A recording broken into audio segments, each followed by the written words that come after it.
Hermanos, paz del Señor, hermanos. Nuevamente vamos a gozarnos en el Señor, hermanos. Vamos a seguir alabando a nuestro Señor. Y vamos a entonar un canto, hermanos, puestos de pie para entonar al Señor. Y es el canto número 7, hermanos. He decidido seguir a Cristo.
Sigámonos gozando en la palabra del Señor, mis hermanos. Amén. Sí.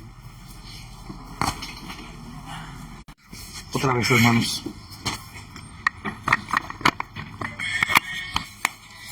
Padre, gracias, Señor, nuevamente, mi Dios, por tus misericordias para con nosotros, Señor. Gracias por darnos lo necesario, Señor, para perseverar hasta esta hora, estudiando tu palabra. Sabemos que aún, Señor, el deseo que pones en nosotros de meditarla, Señor, es necesario que tú, Señor amado, proveas. Gracias, mi Dios, por proveer. Sin duda, Señor, en nuestra condición muchas veces nos lleva a creer, Señor, que hay cosas mejores, como bien estudiábamos, Señor, hace un momento, y creer que podemos disfrutar más, amado Señor, apartados de ti, de tu voluntad. Pero mi Dios, la verdad, Señor, es que el hombre, Señor viviente, necesita tu palabra, necesita, Señor amado, tu consejo. Tú tienes palabras de vida eterna, Señor. Agradecemos, mi Dios, la paciencia para con nosotros, Señor, y también tu bondad para darnos, Señor, de tu palabra revelada, Señor, y aún también darla a los incrédulos que puedan escuchar, para que ellos, Señor, por tu gracia, por medio de la fe que tú provees, puedan huir de su vana manera de vivir y recibir, Señor, en Cristo Jesús, la reconciliación contigo, Señor. Damos gracias, Padre, por este tiempo que nos concediste para meditar en estas 6 enseñanzas a lo largo de estos días, Señor, y poder concluir con esta, Señor. No terminaremos todo el libro, pero, Señor, en esta porción te pedimos nos bendigas en gran manera y todos podamos disfrutar, Señor, de tu palabra y de la práctica de ella. Hemos aprendido, Señor, de la vida de Jonás, pero más aprendemos siempre de Cristo. Te rogamos, Señor, a todos nos ayudes conforme a la necesidad de cada uno y provee a Cristo hambre, Señor, por la verdad y la justicia, y también, Señor, que el amor por Él, Señor, incremente en cada uno de nosotros, y también el deseo, mi Dios bendito, de estar siempre confiados, cual sea tu voluntad, para la gloria de tu nombre. Te ruego esta noche por los que están en necedad, que tienen su corazón, Señor amado, apartado de la comunión contigo, por cualquier motivo, amado Señor, que pueda hoy suscitarse. No permitas que ellos tampoco, Señor amado, se pierdan de tu voz, del llamado que tienes, Señor, para todos.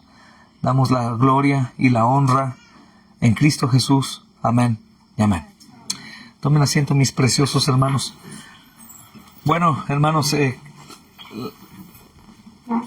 como dice el título en esta ocasión, hermanos, de esta serie de enseñanzas, la misericordia y compasión de Dios en la salvación, o del Señor en la salvación.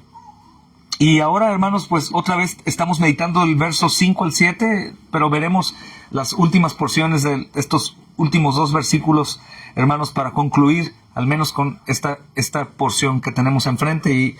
Y bueno, tenemos otra excusa para volver pronto y terminar. Si Pastor Robert no da esta serie, que el Señor me dé el privilegio de poderla terminar aquí con ustedes. Es la primera vez que la predico así. Tal vez había tenido una predicación temática de alguno de los versículos o de los capítulos, pero no de esta forma, hermanos, que aunque no fue verso a verso, pudimos ver el panorama general, al menos, hermanos, de los 2 primeros capítulos, pero también en parte de todo el libro, porque todo el libro, hermanos, está envuelto y señala justamente a este tema, hermanos, de la misericordia del Señor y la compasión que tiene en esta Biblia que tengo, de esta porción, porque tiene el tiempo en el que se hizo y también el título que puede envolver todo el libro, y justamente dice misericordia de Dios para los gentiles. Y nosotros pues somos gentiles, hermanos, y cuán grande es la misericordia del Señor. Así que es muy hermoso este libro, porque ciertamente, hermanos, la mayoría de los teólogos, como es el hermano que ha hecho la Biblia aquí, los comentarios, hermanos, de la Biblia que tengo, han percibido que la misericordia del Señor es notable para los gentiles, y nosotros somos gentiles. Bendito sea el Señor. Entonces vamos a abrir la Biblia otra vez, hermanos, en Jonás capítulo 2, y vamos a leer, hermanos, el versículo 4 al versículo 7. Y dice: entonces dije, desechado soy de delante de tus ojos, más aún, es como, a pesar de esto, voy a ver tu santo templo. Las aguas me rodearon hasta el alma, rodeóme el abismo, el alga se enredó en mi cabeza. Descendí a los cimientos de los montes, la tierra echó sus cerrojos sobre mí para siempre, mas tú sacaste mi vida de la sepultura, oh Jehová, Dios mío. Cuando mi alma desfallecía en mí, me acordé de Jehová, y mi oración llegó hasta ti en tu santo templo. Amén. Hermanos, creo que son más dadas las mujeres que los hombres a gozar como de la poesía, ¿no? O del romanticismo en las palabras de alguien. Tal vez, no sé si ahora todas, pero en un tiempo la mayoría gozan de la poesía o de palabras románticas. Oh, bella flor, te amo, tus ojos son como luminarias que alumbran mi corazón, no sé. Jonás, hermanos, tiene un sentido muy poético y también muy profundo, hermanos, para describir su aflicción. Y también creo, hermanos, que el Espíritu Santo ha concedido todo esto para que nosotros nos podamos gozar, hermanos, de las verdades que están aquí, y de cómo para Él, hermanos, un lenguaje común no es suficiente. Porque en el versículo, hermanos, 5, justamente dice: las aguas me rodearon hasta el alma. ¡Qué profundidad, hermanos! No únicamente rodearon mi cuerpo, sino hasta el alma. Como si Él hubiera tomado grandes sorbos de agua hasta que su cuerpo se saturó y aún el alma llegó a estar bajo esta condición. Y dice: me rodeó el abismo. Por donde sea está, hermanos, el sentir de Jonás, hermanos, como si estuviera en un abismo, no solamente hacia donde cae, sino alrededor. O sea, está en lo profundo del abismo y lo único que ve arriba, a un lado, a otro y abajo es abismo. Y después, sumado a eso, dice, el alga se enredó a mi cabeza, todo el peso de esas plantas, hermanos, está aquí en su cabeza y también lo están ahogando, y dice justamente por este peso desciende a los cimientos de los montes. Y pensaba justamente en esto que te decía del lenguaje poético, hasta los cimientos de los montes. Hermanos, como llegar al lugar en donde los mismos montes son sostenidos desde su cimiento, y estar ahí, viendo la tierra desde las profundidades del abismo. Y dice justamente ahí, la tierra echó sus cerrojos sobre mí. Ayer veíamos un tractor que traía piedras de Castilla, o grava, le llaman. Imaginaba qué posibilidades habría, íbamos para Tenacatita, qué posibilidades habría de que ese montón, no sé, una tonelada tal vez, caiga sobre ti, y qué posibilidad tienes de salir de ahí. Y en mi locura, porque no iba manejando yo, tenía oportunidad de viajar un poco, y decía, bueno, tal vez te caen las piedras y te cubres de tal forma, pero imaginaba cómo esas pequeñas piedras entran por cualquier hueco y te van saturando y prácticamente quedas imposibilitado. Y si bien puedes hacer movimientos, tú sabes que haces un movimiento y libras un poco tu mano, pero en ese hueco que se abrió te vuelve a cubrir más piedras. Y traía esta porción en mi mente y pensaba en eso y dije, qué terrible ha de ser una muerte enterrado por piedras, y no se diga por tierra, que no queda ni un solo hueco sin llenar. Y pensando en esto, hermanos, él dice que la tierra echó sus cerrojos. Está, hermanos, él pensando como no en un candado o en un cerrojo que se cierra, sino todo el peso de la tierra cayendo sobre él. Y fíjate lo que dice, para siempre. Es decir, como un hombre que es sepultado, cuando no los metían a un cajón en este entonces, pues los ponían y echaban la tierra sobre ellos. Y ahí se cierra no únicamente el ciclo de la vida, sino también toda posibilidad de que el cuerpo pudiera salir. Es enterrado. Es prácticamente imposible que él pueda salir. Pero esa porción, hermanos, del versículo 6, en la última parte dice, mas tú, a pesar de esta condición mía en donde estoy inamovible y no tengo opción de salir porque prácticamente se ha cerrado un candado que es imposible de que yo abra, tú sacaste mi vida de esa sepultura. Oh Jehová, Dios mío. Y nuevamente, hermanos, recordando esta porción, qué bendición, hermanos, lo que dice la palabra y lo que dice el Evangelio. No importa, hermanos, que nosotros sigamos con incomodidades en esta vida, que sigamos luchando contra las tentaciones cada día, que sigamos enfrentando pruebas, dolores, hermanos, cualquier cosa, su promesa es fiel. Su promesa es fiel. Y esa promesa, hermanos, es fiel y es absoluta y segura 100% porque está en Cristo. Es verdadera, hermanos. Y Él nos da, hermanos, justamente la vida eterna, porque Cristo la ha ganado para nosotros. De modo que tú y yo, si estás en Cristo, podemos estar seguros que no hay nada que pueda derrotarnos. No hay nada, hermanos, más valioso, nada más importante, nada más maravilloso, hermanos, que la verdad del Evangelio de Cristo para nosotros. Nada, absolutamente. Dios nos ha dado la vida. Y no únicamente la vida, hermanos, de la cual Jonás piensa que ha sido, hermanos, quitado de la vida física, sino, hermanos, nos ha dado la vida eterna, de tal forma que esta vida física que los hombres aman tanto y se aferran tanto a ella, y que también tú y yo nos aferramos tanto a ella como si esto fuera el todo nuestro. Qué terrible tener nuestros ojos ahí, creer que esto es todo. Hermanos, la verdad del Evangelio es que hay una vida que no va a claudicar. Una vida que me asegura que no voy a envejecer, que no va a haber enfermedad, no va a haber dolor, no va a haber hambre, no va a haber necesidad. Todo esto que en esta vida tenemos, hermanos. En esta vida que tanto atesoramos, es algo absurdo porque no podemos sujetarla, no podemos, hermanos, gobernar de tal forma nuestra vida que seamos nosotros, hermanos, victoriosos al intentar preservarla. El Señor dijo, todo aquel que quiera ganar su vida, no puedes ganarla, no puedes preservarla al punto que la hagas inmortal. No podemos, hermanos.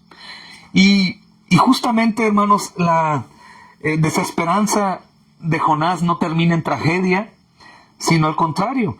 Dice el texto, tú sacaste mi vida de la sepultura. Es como decir, esta vida que yo tanto amé y esta vida que me llevó por mi pecado a rebelarme en contra de ti, me di cuenta que es una vida que en realidad no me lleva a ningún lado más que a la muerte. Y estoy en este lugar en donde no puedo salir de ahí, pero tú, Señor, de ese lugar me rescatas. Y justamente debemos recordar, hermanos, que el motivo de la muerte es el pecado. Y aún, hermanos, que por nuestro pecado moriremos, aún así el Evangelio dice que el Señor nos saca de la sepultura. El Señor nos saca del problema que nosotros mismos ocasionamos. El Señor, hermanos, da la solución a nuestro problema que teníamos con Él mismo. Es increíble. Así que, hermanos, si enfrentamos cualquier cosa como compañías no gratas o momentos que han marcado nuestra vida para hacernos ser quienes somos de una forma negativa, hermanos, incomodidades, luchas, pruebas, dolores, por favor, hermanos, prediquémonos el Evangelio y sobre todo sostengamos esta promesa en Cristo, porque aún predicándonos el Evangelio, si quitamos a Cristo de ahí, no va a ser suficiente. Cristo, hermanos, es justamente el que nos asegura que esto es real. Si, hermanos, este sentir de Jonás dice que la tierra es como el cerrojo en donde él no puede escapar, ¿cuánto más es Cristo para asegurarnos la vida eterna? Él nos lo ha dado por Él, por su victoria, por su sacrificio. Así que no hay nada más maravilloso, hermanos, que Dios nos ha dado vida, nos ha rescatado de la muerte, que nosotros mismos, hermanos, somos merecedores por causa del pecado. Y ahora lo que tenemos en Cristo es verdadera vida. Y cuando creemos en esto, hermanos, pues prácticamente lo que estamos haciendo aquí es buscar la santidad que algún día obtendremos absolutamente cuando Cristo nos llame o cuando Él venga.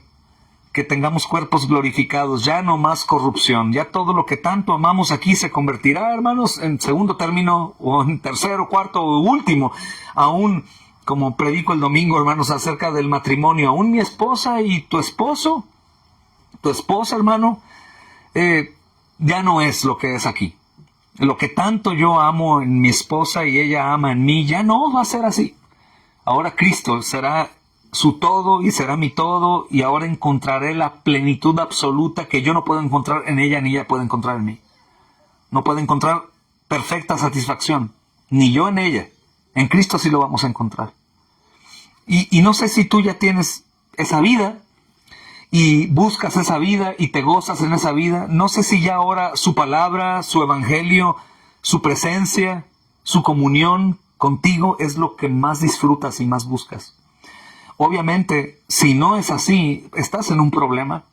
Porque cómo no ser saciado y cómo no degustar y gozarte en lo que el Dios perfecto se goza. El problema no está en Cristo, el problema está en el hombre, que no alcanza a percibir que lo único que en realidad necesita es a Cristo y una relación restaurada con Dios. Si no hay ese sentir, pues obviamente la evidencia nos dice que hay muerte. Estás justamente en el lugar en donde siente Jonás que está, en la sepultura. Y no puedes hacer nada. De hecho, aun que intentaras trabajar para lograr eso, no lo vas a lograr. Aunque digas, voy a procurar todos los días de mi vida alcanzar a Dios, no lo vas a lograr. La única forma de lograrlo es darte cuenta, estoy muerto, Cristo, ven y dame vida, estoy arrepentido, Señor, tú moriste en mi lugar, y alcanzar la vida eterna. Y aún con eso, puedes tener la certeza que Él te va a proveer el gozo por Él. Tú no puedes producirlo. Tú no puedes alcanzarlo. No puedes. Estás incapacitado para poder hacerlo. Pero el Señor lo hace. Si no tienes tú esta vida en Cristo Jesús, o si tal vez no lo sabes, clama a Dios en medio de la condición que tengas. Y cualquiera que sea, si tú clamas a Dios, es porque Dios te ha concedido poder clamar, y Dios en su misericordia va a escuchar tu clamor de arrepentimiento, va a oír tu oración. Y justamente podemos ver en la vida de Jonás esto, tanto para el incrédulo como para el creyente, hermanos, está esta realidad. Tú, Señor, escuchaste mi oración. Y digo el incrédulo en proceso de salvación. No digo cualquier incrédulo diciendo que Dios escucha y responde la oración del que no está en Cristo. Mentira. Dios escucha porque es omnipresente y omnisciente, pero no responde conforme a su petición. No lo hace. La oración del impío no es respondida por Dios, dice la Escritura. Pero en Cristo Jesús sí escucha. La única oración que el Señor escucha del impío es la oración que surge de que su gracia por el evangelio recibido le da la capacidad al muerto de clamar y alcanzar misericordia. Esa petición sí la escucha, la petición de arrepentimiento. Perdóname, Señor, creo en ti, tu evangelio me ha sido anunciado, estoy en ruinas, muerto si tú no me rescatas. Eso sí lo escucha el Señor, pero es producto de Él, te da vida para que tú puedas clamar como un vivo. Y justamente en el versículo 7, hermanos, si ustedes tienen ahí su atención, ahí encontramos la última reflexión de esta serie de enseñanzas, hermanos, y de esta noche, en esta oportunidad que Dios nos dio. Porque Jonás va a orar, hermanos, con gozo. Él dice, cuando mi alma desfallecía en mí, me acordé de Jehová y su oración llegó hasta ti. Qué bendición, hermanos, que cambia, como te decía antes, de hablar como en segunda persona y ahora le habla directamente. Ahí es como si fuese restaurada su mente y su corazón y ahora es dirigida a Dios directamente y ya no habla de Dios, como en ocasiones puede sucedernos, hermanos. Podemos hablar mucho de Dios a la gente. Dios te ama, Dios es tan bueno, pero yo no atreverme a hablar con Dios. Tal vez mi condición, como la que tenía Jonás, o tal vez mi incredulidad por la hipocresía de mi corazón, decir muchas cosas acerca de Dios a los demás y no predicarme eso mismo a mí. Eso puede suceder. Hermanos, pero aquí Jonás, después de la disciplina y la aflicción y el juicio que cayó sobre él, recibe gracia. El juicio sirvió para darle misericordia a Jonás. Y el pez que Dios creó sirvió no como castigo, sino, como he dicho antes, sirvió como el lugar más precioso en el que Jonás ha estado. Comunión íntima con el Señor. Nadie había más que el pez y él. Y el pez no podía entender. Jonás sí. Y en ese lugar en donde Dios lo puso a causa de su pecado, se convierte en un lugar de restauración. Y un lugar en donde Jonás tiene una intimidad con el Señor como ya no la había tenido, hermanos. Él creía en Dios, pero fue rebelde a Dios. Él intentó huir de Dios, no pudo huir de Dios. Y ahora, hermanos, en medio de la aflicción y la tormenta a causa de la disciplina que el Señor está dándole a Jonás, él tiene una comunión perfecta con él. E insisto, hermanos, esta comunión o este lugar del pez no es, ahora Jonás, purga por tus pecados. Como hiciste mal y te rebelaste, ahora yo te estoy afligiendo para que tu aflicción sea tal y en el momento que llegues al grado que yo te estoy pidiendo que debes de llegar para autosalvarte, ahora me restauro contigo. Nunca.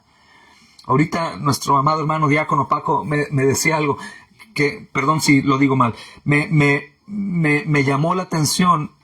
Lo que se decía en la predicación, que en ocasiones cuando somos afligidos por Dios, creemos que Dios me pone en una condición de ahora págame lo que me debes. Eso lo decías, ¿no? Págame lo que me debes. ¿Y cuántas veces, insisto, no creemos eso?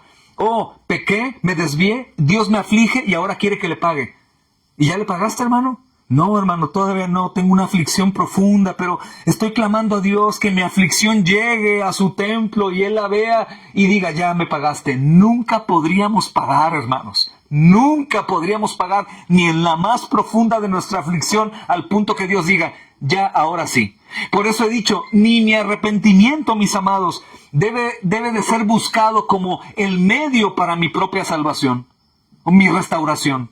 El arrepentimiento, insisto, es lo que debo hacer para ponerme a cuentas con el Señor, pero mi arrepentimiento no es raspa tu cuerpo hasta que sufras tanto para que Dios te perdone. Mi arrepentimiento se resume en esto: voltea a ver a Cristo. ¿Y qué hago cuando volteo a Cristo? Soy humillado, me duele porque su cuerpo fue afligido en mi lugar, pero también veo a Cristo y tengo esperanza. Lo había olvidado, Él ya pagó para que yo vaya a ti, Padre. Hermanos, aunque Cristo no aparece aquí, insisto, es Cristo quien es intercesor de Jonás. Pero como en el Antiguo Testamento, Cristo es Salvador de todos los hombres que han sido salvos. Todos.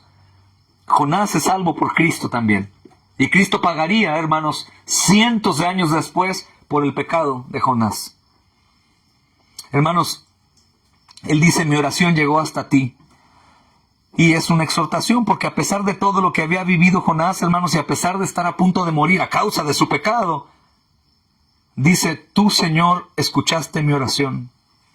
Y por supuesto que es de gran ánimo para mí, y espero que sea de ánimo para ti, porque a pesar de ti, a pesar de mí, creo que todo creyente sabe que no ha hecho lo suficiente. En el sentido, nuevamente, no de las obras para que Dios me apruebe, sino porque Dios ya me aprobó. Al yo no hacer lo que debería de hacer, como dice Pablo, en mi culto racional, inteligentemente, y que me repruebo a mí mismo y digo: no soy, Dios me escucha. Dios me escucha. Y es muy extraño, hermanos, ver que Jonás está agradeciendo, aunque hay algo aquí, hermanos, muy notable: no confiesa su pecado. Cosa que David sí hizo.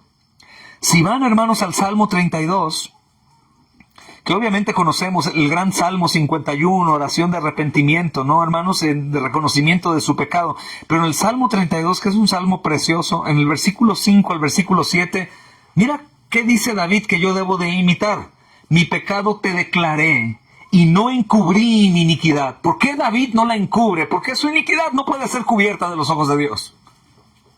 Tu iniquidad no puede ser cubierta de los ojos de Dios.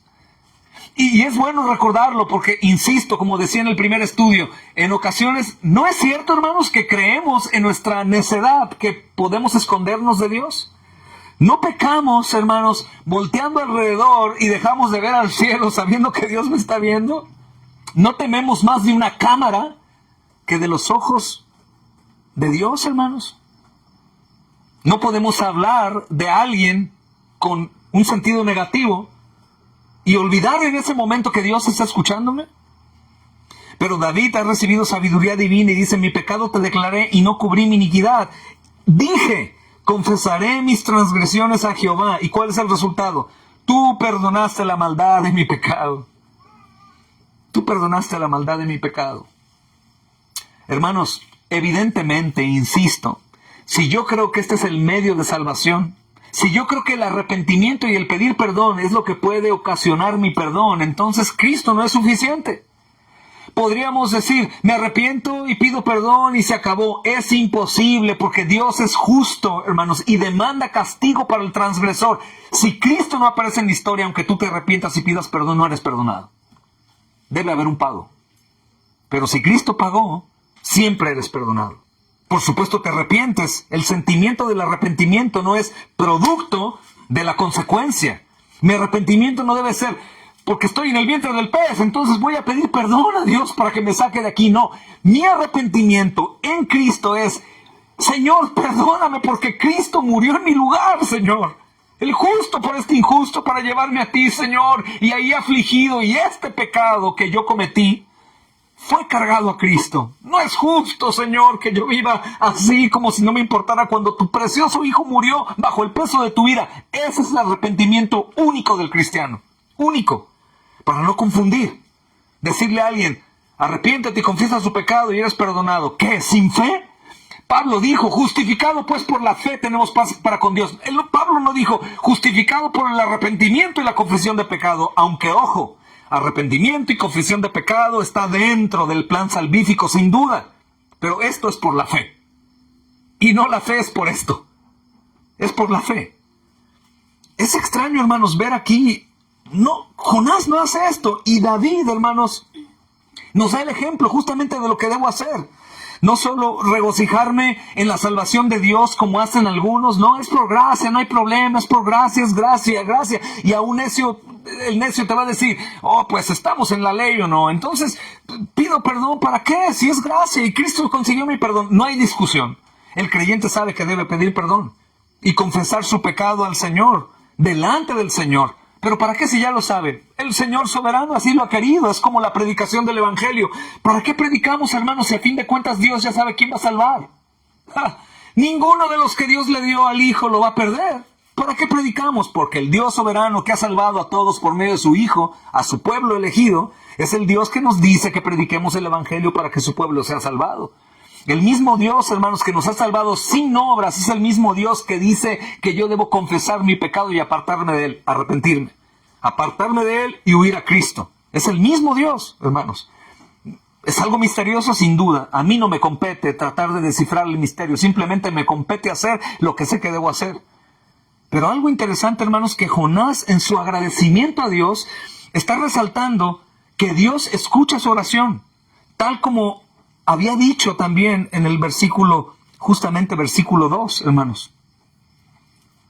Y él lo que hace es alegrarse profundamente porque ha sido escuchado en haber sido atendido por Dios. Y él dice, me escuchaste. Pero hay algo peculiar aquí. ¿Por qué si no pidió perdón fue escuchado? Porque su perdón no es público o no es publicado aquí para que yo sepa, pero su fruto sí. Y él dice, cuando mi alma desfallecía. Ya no es el dolor físico de estar dentro del pez y del cansancio. Y tú sabes que cuando estás bajo un estrés profundo, llega un momento que te cansas mucho. Te cansas. O asustado, te cansas. Algunos se desmayan. Él dice, mi alma desfallecía. Aquí está la evidencia de su dolor por su pecado. Su alma está desfalleciendo. Su alma está compungida. Está como muriendo. Terrible. Mi dolor no es físico, es interno. No sé en dónde está, pero me duele en lo profundo. Y cuando más lo necesitaba, hermanos, cuando la muerte era más segura para él, cuando él sabía que estaba sin esperanza, cuando sus fuerzas se fueron, hermanos, y cuando constantemente él está sintiendo que se está hundiendo y hundiendo y hundiendo en la desesperación, y estaba profundamente deprimido, está manifestando que está arrepentido. Él sabe que pecó contra Dios. Así que, hermanos, si queremos nosotros presentar un arrepentimiento externo, como para que Dios nos crea, no sirve de nada. Y en ocasiones, hermanos, podemos estar afligidos. ¿Y sabes qué es eso? Es un toquido de campana para, véanme, estoy bien arrepentido de mi pecado. Y estamos esperando que alguien llegue y me diga, hermana Carlita, ¿qué pasó? Te veo triste. Es que he pecado contra Dios. ¿Y qué? Yo no soy tu redentor. Tú no tienes que hacer un acto de silicio y ceniza y estar todo agachado porque... ¿Y qué pasó, hermano? ¿Qué tienes? Oh, me duele mucho porque pequé contra Dios y Él me tiene afligido en el foso de la desesperanza. ¡Cállate la boca! Cristo fue afligido hasta lo sumo para que tú puedas ir, pedir perdón y llenarte de gozo porque Cristo ha hecho lo que tú no podías hacer. Hermanos, es interesante porque Jonás está así, hermanos, y Dios escucha su oración. ¿Y por qué escucha su oración? Porque, hermanos, Él no desprecia el corazón contrito y humillado. Él no lo desprecia. Y la, hermanos, declaración de arrepentimiento no está en la Biblia, pero la condición de Jonás sí está. Está compungido por su pecado. Hermanos, cuando nosotros recordamos que Cristo pagó por nuestros pecados, que recibió toda la ira del Padre por el pecado, hermanos, el pecado tuyo y mío, y que Él se angustió hasta lo sumo, hermanos, justamente como si fuera el pecador, justamente, aún sintiendo lo que en ocasiones no sentimos. Él, viendo lo que es la ira de Dios contra el pecador, Cristo entendiendo cómo Dios abomina el pecado. Y aunque tú y yo no lo vemos de esa forma, hermanos, no luchamos contra el pecado, como dice la Escritura, combatiendo hasta derramar sangre. No, pero Cristo sí derramó su sangre porque, hermanos, justamente es el castigo para el pecador. Y Cristo estaba dispuesto a hacerlo porque sabía que la paga del pecado es muerte. Hermanos, nosotros tenemos el motivo más glorioso de arrepentimiento. Cristo en mi lugar, comprendiendo lo que yo no comprendo, experimentando lo que yo no voy a experimentar, sintiendo lo que yo en ocasiones no siento, hermanos, y sufriendo como yo nunca voy a sufrir. Cristo sí. Y el alma salva sabe lo que su Señor hizo. ¿Y sabes por qué, hermanos? Porque el Espíritu Santo mora en nosotros y nos convence de justicia, de juicio. Sabemos qué pasó con Cristo. Y si sabemos qué pasó con Cristo, mis amados hermanos, también sabemos que en Cristo tenemos el perdón de nuestros pecados. Si tú recuerdas que Él pagó absolutamente y que recibió la ira por el pecado tuyo y se angustió en gran manera, hermanos, ahora nosotros podemos ir a Dios con plena confianza. Por eso dice la Escritura, porque no tenemos un sumo sacerdote que no pueda compadecerse de nuestros pecados, sino a uno que fue tentado en todo, pero sin pecado. Uno semejante a nosotros, tentado en todo, pero sin pecado. Acerquémonos pues confiadamente al trono de la gracia, dice adelante, para alcanzar misericordia y oportuno socorro. ¿Por qué confiadamente? ¿Por qué dice la Escritura que puedo ir con confianza? ¿Que no debería de ser desconfiado? Y entrar como un sacerdote atado de una cuerda a la presencia de Dios con temor. Amárrenme porque mi pecado me va a dejar muerto. No, puedo entrar con confianza sin más cuerda, hermano. Porque Cristo es ese velo, su cuerpo es el velo que se ha abierto para que yo pueda entrar con plena certidumbre de fe a la presencia del Padre. Absolutamente tranquilo. Hermanos, nada es comparable a la agonía sufrida por Cristo y la ira que Él recibió.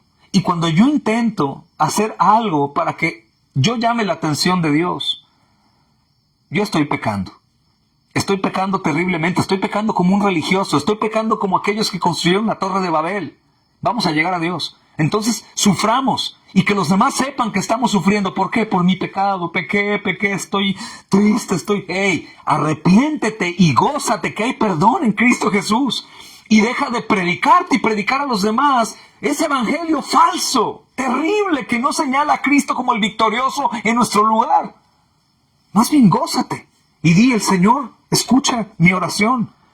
Hermanos, porque Cristo es escuchado por el Padre para ser nuestro eterno intercesor, nuestro eterno salvador, nuestro eterno abogado, aquel que no únicamente está defendiendo a alguien porque es su cliente, su protegido, y hace injusticias. No, hermanos, aquel que está defendiendo a un culpable porque él mismo se ha imputado la culpa de ese culpable y pagándola nos presenta como inocentes. ¡Ey!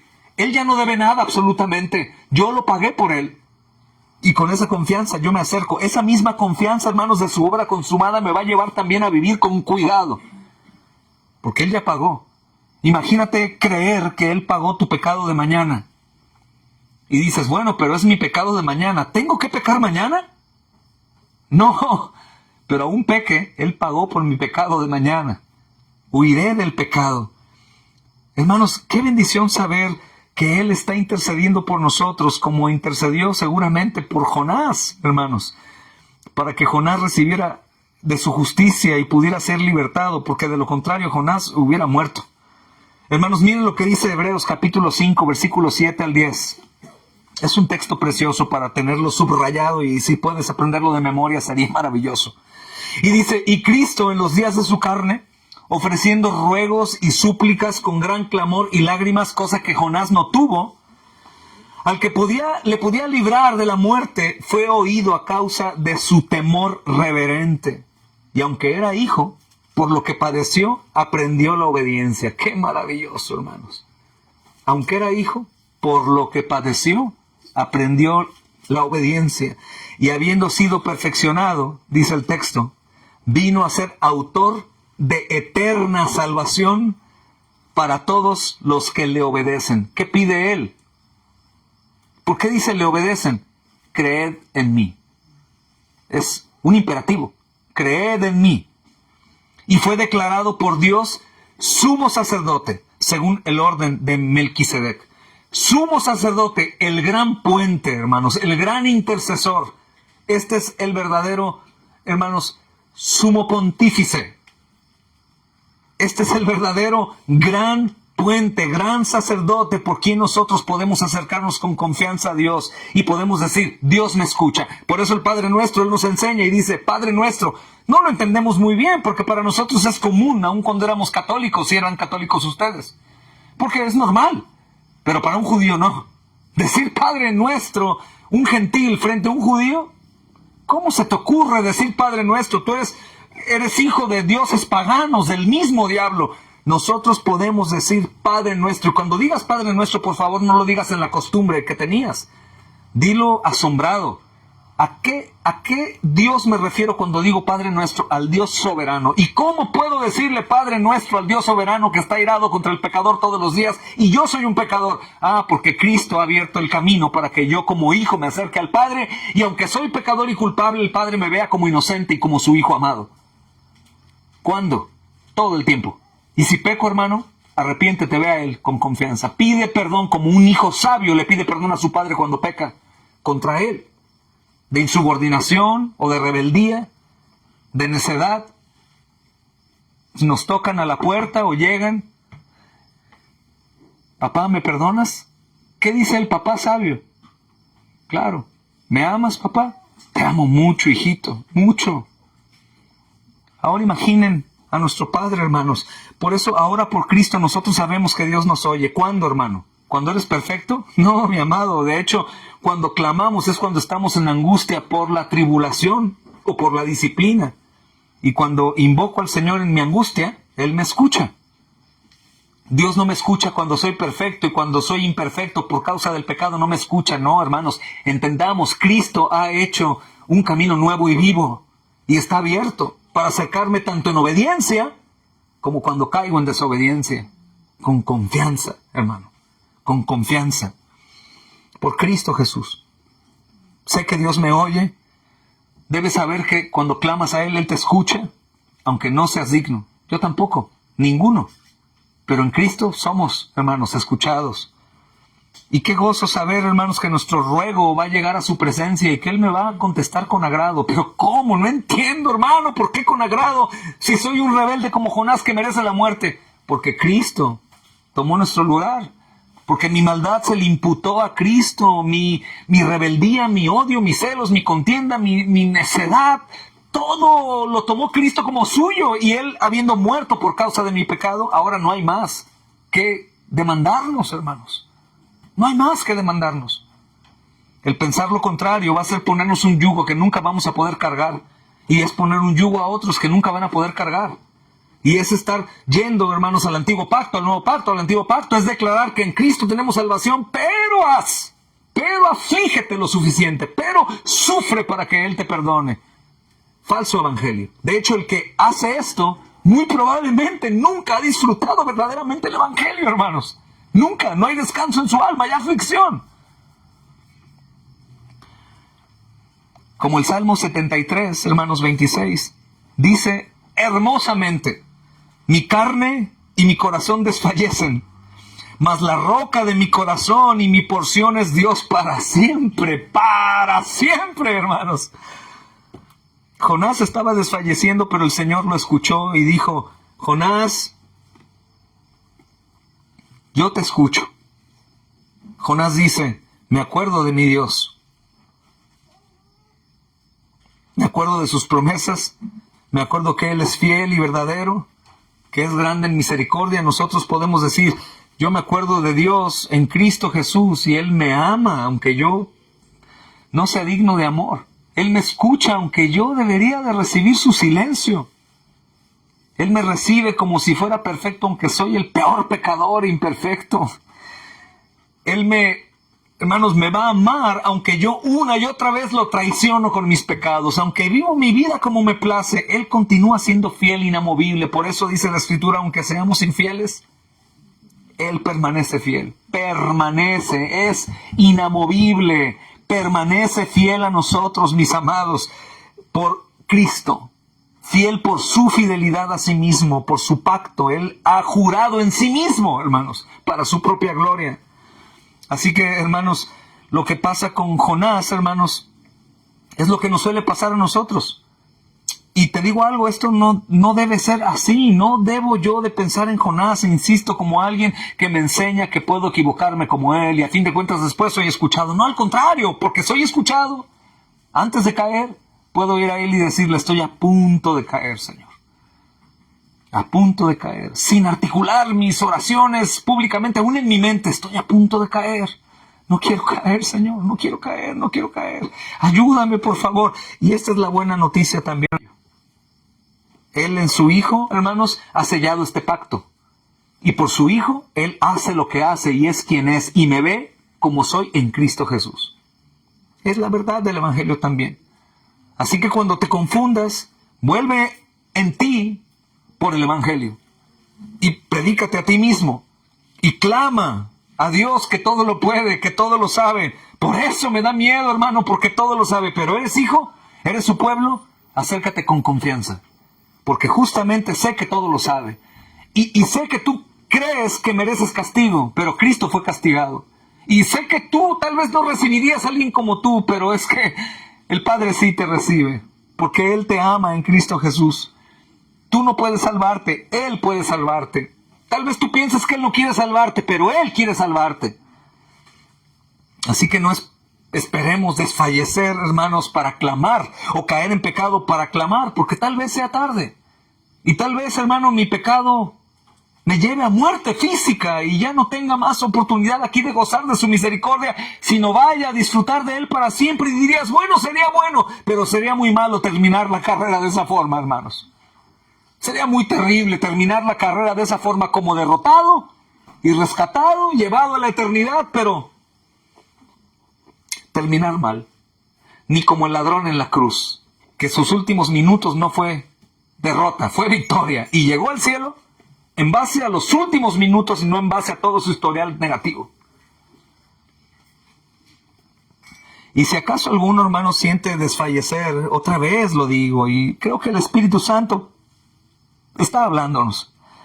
Por favor, te pido que ruegues a Dios. Y así como escuchó a Jonás en la condición de Jonás, hermano, también te va a escuchar a ti. También, sin duda. No porque seas lo suficientemente bueno para merecer algo de Dios. Y probablemente sigues aferrado a esa idea y dices, es que a lo mejor al hermano sí lo escucha, pero a mí no creo. El hermano hace tanto, pero yo no hago nada.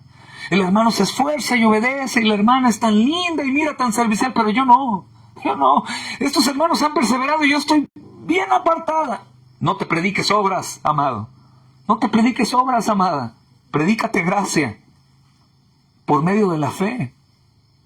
Aún si te sientes el más débil, puedes ser el más fuerte y el más usado por el Señor.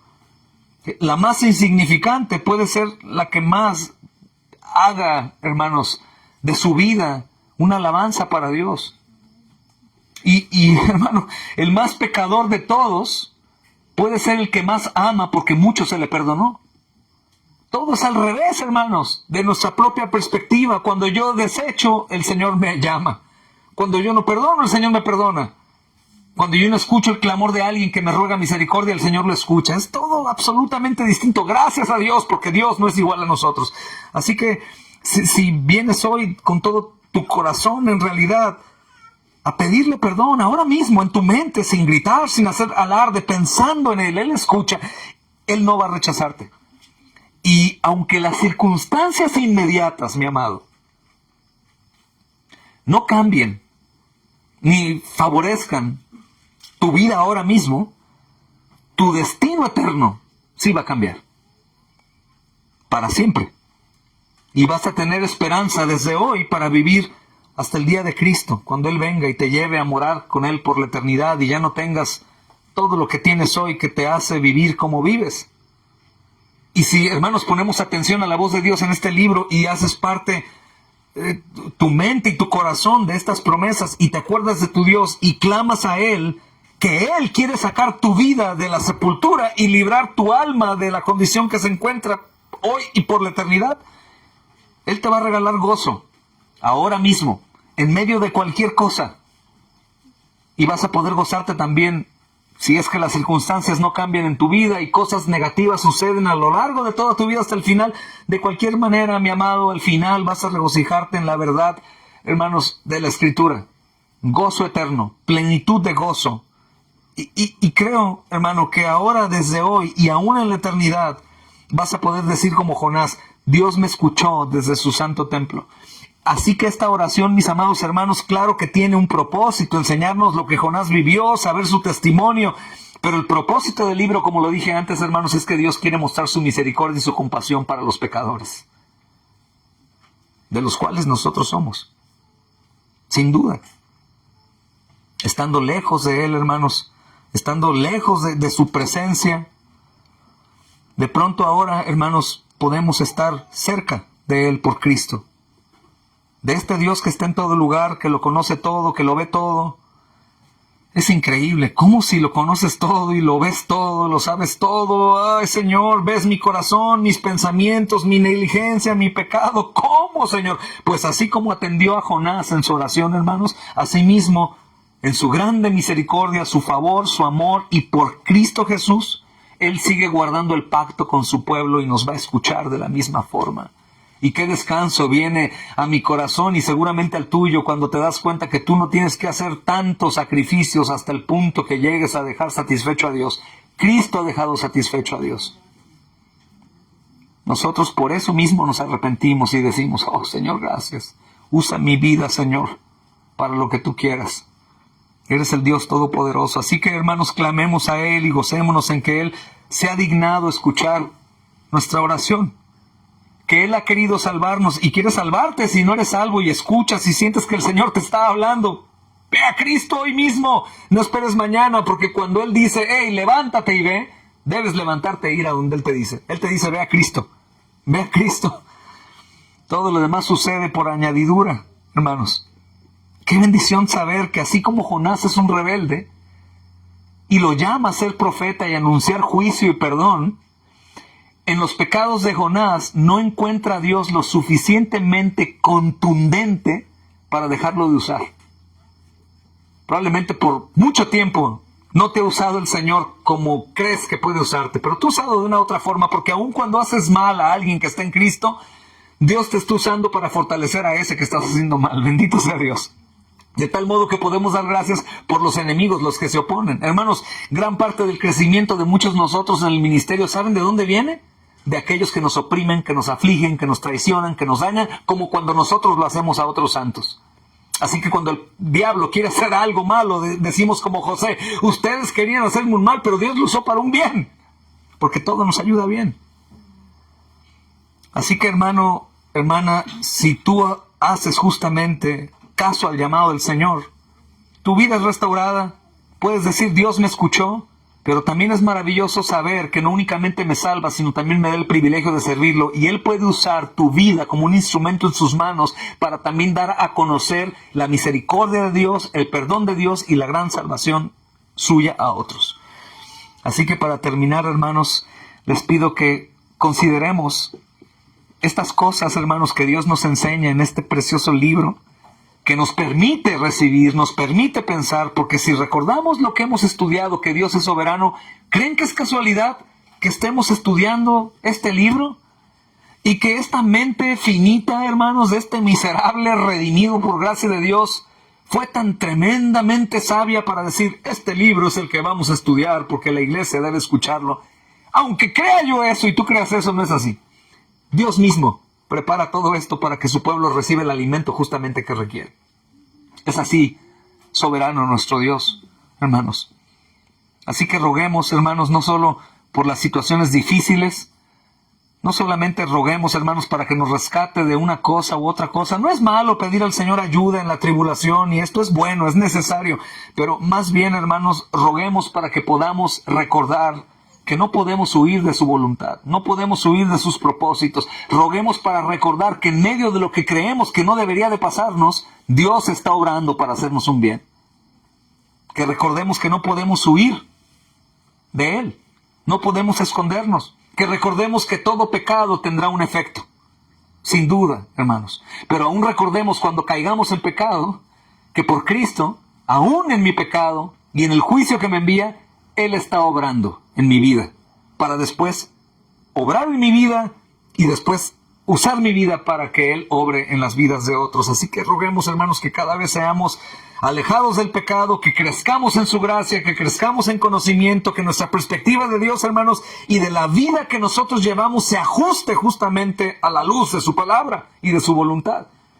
Que como iglesia aquí en Melaque, hermanos, volteando atrás, podamos seguir volteando atrás y viendo cuán bueno ha sido Dios en nuestra vida, y que no estropeemos nuestra vida y nuestro disfrute del Evangelio y de lo que Él está haciendo en nuestra congregación, sino sigamos nosotros procurando edificarnos unos a otros en amor, en buenas obras, expandiendo el reino y no intentando huir de su voluntad, porque ciertamente su voluntad va a hacerse sí o sí. Aun cuando en nuestra incapacidad, hermanos, de comprender esto, decimos: oh, Pastor Robert, que la voluntad de Dios se haga en tu vida. ¡Ey!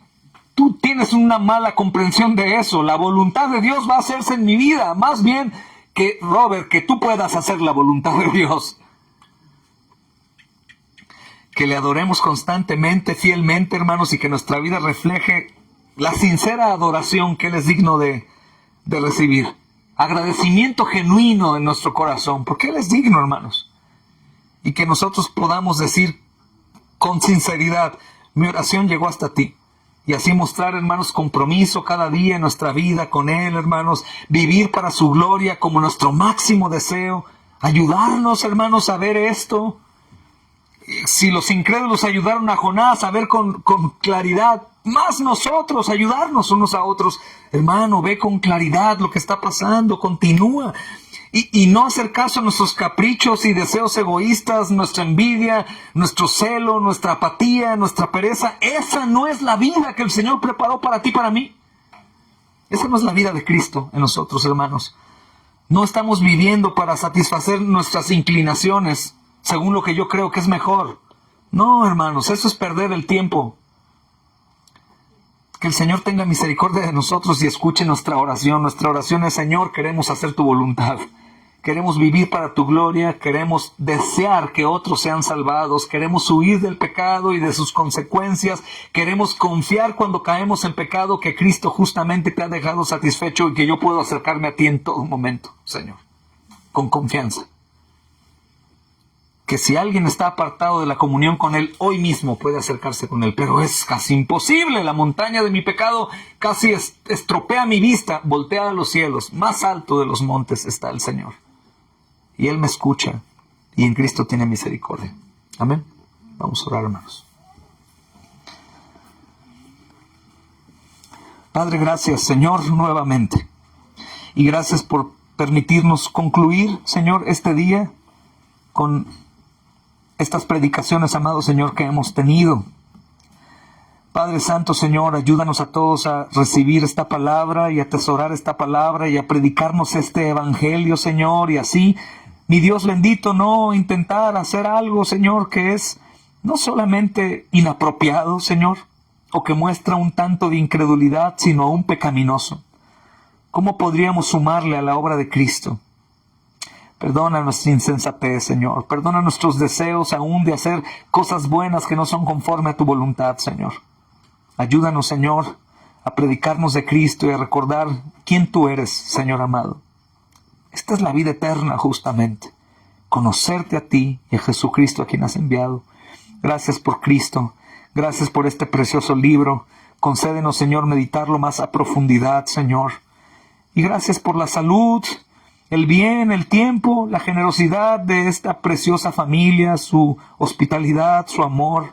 Gracias por todo lo que tú orquestaste para que con plena libertad pudiéramos recordar esto, que sé, Señor, que no proviene de hombre, proviene de ti, por amor, Señor, a tu pueblo en Cristo Jesús.